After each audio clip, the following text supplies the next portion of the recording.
দেখতে পাচ্ছেন যে এখানে পদ্মার পাড়ে যে ভিডিওটা হচ্ছে এটা আপনার নদীর পাড়। এখান থেকে ভাঙতেছে অনেক লোকজন এখানে উপস্থিত হয় প্রতি বিকেলবেলা, যেখানে অনেক লোকজন দেখা যায়। আপনারা দেখতে পাচ্ছেন যে আজকে ভাঙন এখানে ভেঙে এদিকে চলে গেছে। আপনারা এখানে দাঁড়িয়ে আছি ঠিক একটি বাড়ির উপরে। এখানে এই বাড়িটির অর্ধেক প্রায় চলে গেছে পানির গর্ভে।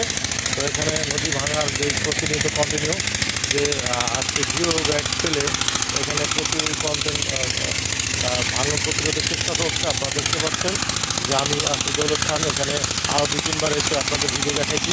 তো আজকে বৃহস্পতিবার লাস্ট আপডেট। এখানে ভাঙন তেমন হচ্ছে না আপাতত, এখানে বন্ধ আছে ভাঙন, কিন্তু এর আগে অনেক ভেঙে প্রায় 10টি বাড়ি এখানে পানির নিচে চলে গেছে গর্বে। আজকে আমি এখানে আছি জিও ব্যাগ ক্লাব, দেখতে পাচ্ছেন এখানে কয়েকটি স্থাপনা আছে অলরেডি। এখানকার যে স্থানীয় লোকজনের মাধ্যমে জানতে পারলাম যে এখানে আপনার জিও ব্যাগ ফেলে এটা প্রতিরোধ হয়েছে। এখানে ভাঙন যদিও থেমে গেছে, কিন্তু এর 2 কিলোমিটার ঠিক পিছনে আরেকটি গ্রাম আছে, ঠিক এই গ্রামে আবার ভাঙা শুরু হয়েছে। এখান থেকে আপনারা দেখতেছেন যে সরাসরি ঠিক এই পিছনে আরেকটি গ্রাম, সেই গ্রামেও এরকম ভাঙন আপনারা দেখতেছেন। ওখানেও কিছু ট্রলার আছে, তো এই ট্রলার দিয়ে জিও ব্যাগ ফেলে ভাঙন প্রতিরোধ চলছে। তো এখানে প্রতিদিন লোকজন এসে ভিডিও করে নিয়ে যায়। তো অনেকে ভুয়া নিউজ দেয় যে ভেঙে ভেঙে ভেঙে শেষ হয়ে যাচ্ছে। আসলে এটা মূলত সঠিক কথা নয়। এটা আমি এখানে মাঝে মাঝে আসি আপডেট দেওয়ার জন্য। তো আপনারা দেখতে পাচ্ছেন আজকে এখানে যেই ভাঙার প্রতিরোধ এখানে এখন ভাঙতেছে না। এর পিছনে একটি গ্রাম আছে, ওইখান দিয়ে আবার ভাঙা শুরু হয়েছে।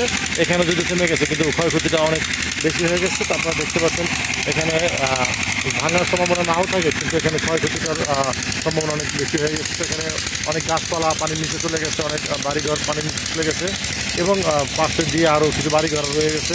আতঙ্কে কিছু বাড়িঘর সরিয়ে নিচ্ছে।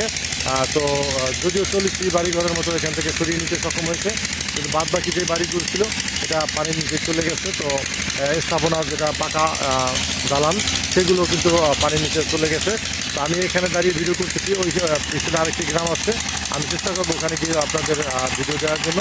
আপনারা দেখতে পাচ্ছেন যে এখানে ভাঙন প্রতিরোধের চেষ্টা চলছে।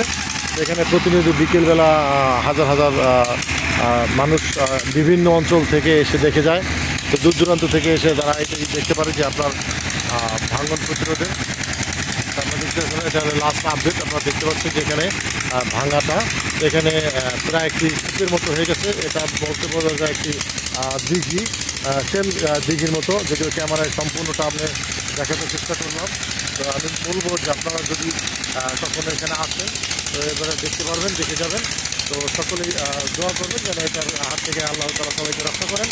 আমি আজকে এখন পদ্মার পাড় শরীয়তপুর জেলা মাঝিরঘাট অঞ্চলে আপনাদের আপডেট দেওয়ার জন্য ধন্যবাদ। ভালো থাকবেন আপনারা।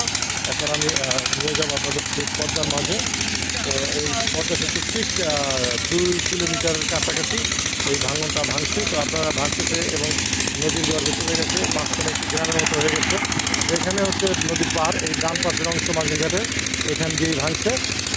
এই ভাঙাটা শুধু একখান দিয়ে ভাঙা, 3 খান দিয়ে ভাঙছে। তো এখানে যে ভাঙাটা এখান দিয়ে শেষ হলেও সামনে গিয়ে আবার ভাঙা শুরু হয়ে গেছে।